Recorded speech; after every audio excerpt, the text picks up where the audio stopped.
जय श्री राम।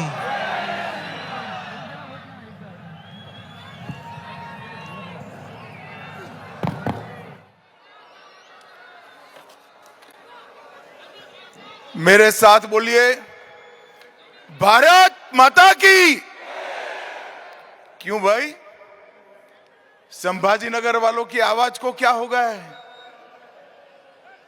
400 पार का बहुमत लाना है या नहीं लाना है? जोर से बोलो, लाना है या नहीं लाना है?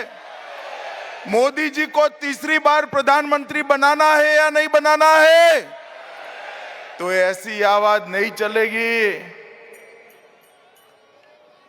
संभाजी नगर से मजलिस को उखाड़ कर फेंकने का संकल्प लीजिए। दोनों हाथ उठाइए। मोदी जी को फिर से प्रधानमंत्री बनाने के संकल्प की मुट्ठी भींचे और प्रचंड आवाज से बोलिए, भारत माता की, भारत माता की। जय जय जय जय जय शिवाजी,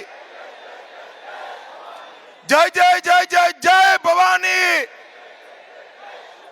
मेरे साथ बोलिए, धर्मवीर छत्रपति संभाजी महाराज की।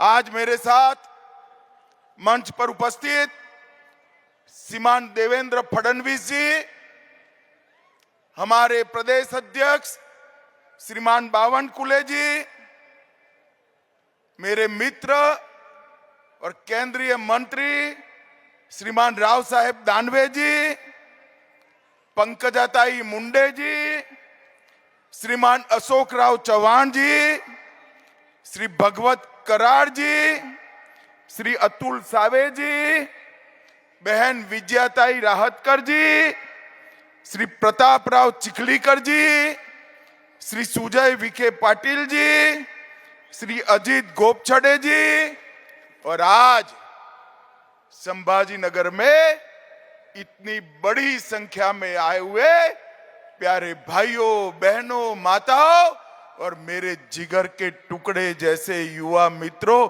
आप सभी को नमस्कार। मित्रों, आज मैं इस महाराष्ट्र की पावन भूमि पर कल रात से हूं, संभाजी नगर में कल रात से हूं। सबसे पहले मैं इस भूमि पर आकर जिन्होंने देश को स्वतंत्रता का मंत्र दिया, वो हिंदवी स्वराज के स्थापक छत्रपति शिवाजी महाराज को प्रणाम कर कर मेरी बात की शुरुआत करता हूं।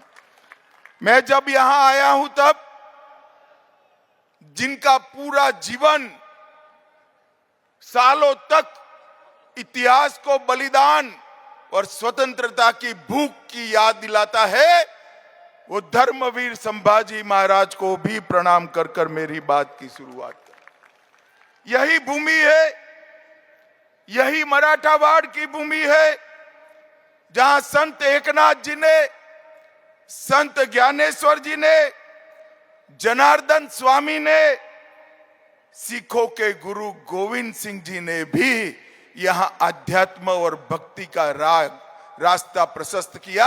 ये भूमि को मैं प्रणाम करता हूं।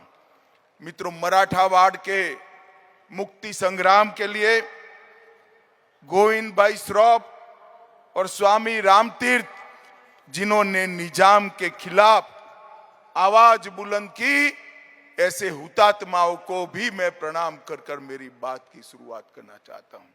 काफी समय से आप बैठे हैं, हम लोगों को आते आते देर हो गई, मैं ज्यादा लंबी बात करना नहीं चाहता। मित्रों, आने वाले दिनों में देश चुनाव में जा रहा है। हमारा ये महान लोकतंत्र फिर एक बार 5 साल तक इस देश की सरकार किसके हाथ में होगी, ये तय करने वाला है। भाइयों और बहनों, दो गुट खड़े हैं। एक मोदी जी के नेतृत्व में, भारतीय जनता पार्टी के नेतृत्व में एनडीए का गठबंधन है, और दूसरी ओर राहुल बाबा के नेतृत्व में इंडी अलायंस घमंडिया गठबंधन है। ये दोनों कौन है?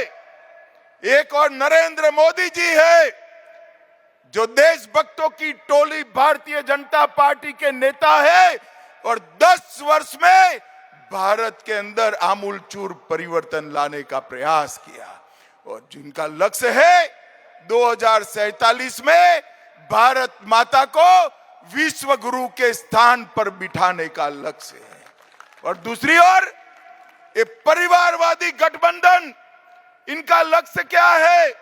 सोनिया जी का लक्ष्य है राहुल बाबा को प्रधानमंत्री बनाना, शरद पवार जी का लक्ष्य है इनकी बेटी को मुख्यमंत्री बनाना, उद्धव जी का लक्ष्य है बेटे को मुख्यमंत्री बनाना, ममता जी का लक्ष्य है भतीजे को मुख्यमंत्री बनाना, स्टालिन साहब का लक्ष्य है बेटे को मुख्यमंत्री बनाना। मुझे बताओ संभाजी नगर वालों, जो बेटे, बेटी, दामाद और भतीजों के लिए काम करते हैं, वो आपका भला कर सकते हैं क्या? जोर से बोलिए, कर सकते हैं क्या? भारत का भला कर सकते हैं क्या? भारत को सुरक्षित कर सकते हैं क्या? विकसित भारत बना सकते हैं क्या? ये सारा काम केवल और केवल नरेंद्र मोदी के नेतृत्व में भारतीय जनता पार्टी कर सकती। ये महाराष्ट्र की जनता ने 2 बार हम आए, 14 में आए, 19 में आए, आपके सामने हमने झोली फैलाया, दोनों बार 50% वोट दिया और 41 से ज्यादा सीटें देने का काम महाराष्ट्र की जनता ने किया। मैं महाराष्ट्र की जनता का हृदय से बहुत बहुत धन्यवाद करना चाहता हूं। परंतु मित्रों, आज मैं संभाजी नगर आया हूं। संभाजी नगर ने एक कसक छोड़ दी थी।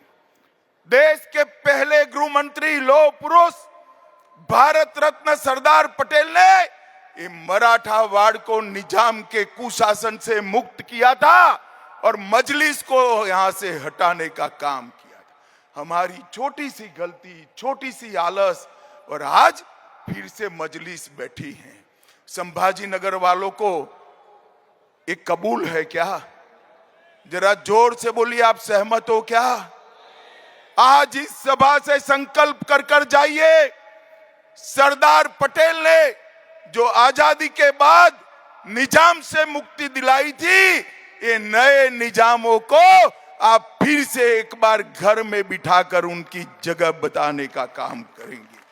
भाइयों और बहनों, इस बार 40-41 नहीं चलेगा, इस बार 45 से ज्यादा सीटें मोदी जी की झोली में डालने का काम महाराष्ट्र की जनता ने किया। हमने 10 साल तक काम किया है, हमारे पास 10 साल का ट्रैक रिकॉर्ड है और हमारे पास 25 साल का रोड मैप भी है।